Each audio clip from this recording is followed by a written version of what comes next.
30 കോടിയുടെ ലഹരി വിഴുങ്ങിയ ആഫ്രിക്കൻ ദമ്പതികൾ പിടിയിലായി.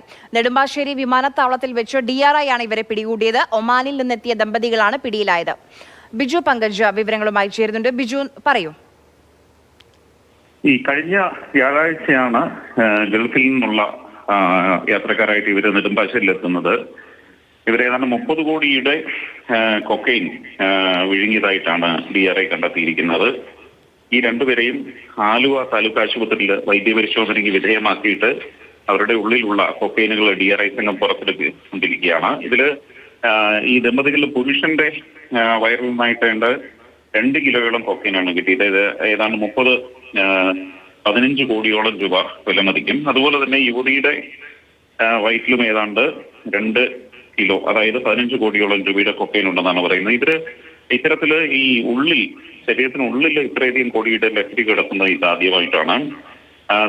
ദഹിക്കാത്ത തരത്തിലുള്ള പ്രത്യേകതരം ടേപ്പ് ഉപയോഗിച്ചുകൊണ്ട് അതൊരു ക്യാപ്സ്യൂൾ പരുവത്തിലാക്കിയിട്ടാണ് കൊക്കൈനുകൾ വിഴുങ്ങിയിരുന്നത്. ഇതിൽ ഏറ്റവും പ്രധാനപ്പെട്ട കാര്യം, ഇവര് കൊച്ചിയിൽ കൊണ്ടുവന്നത് കൊച്ചിയിൽ കൈമാറ്റം ചെയ്യുന്നതിന് വേണ്ടിയാണെന്നുള്ള ഒരു സൂചനയാണ് DRIക്ക് കിട്ടിയിരിക്കുന്നത്.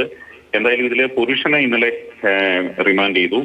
യുവതി ഇപ്പോഴും ആലുവ താലൂക്ക് ആശുപത്രിയിലാണുള്ളത്. ഇവരുടെ ഉള്ളിൽ നിന്ന് കൊക്കൈന് പുറത്തെടുക്കാനുള്ള ശ്രമത്തിലാണ് ഡോക്ടർമാരും DRI സംഘവും.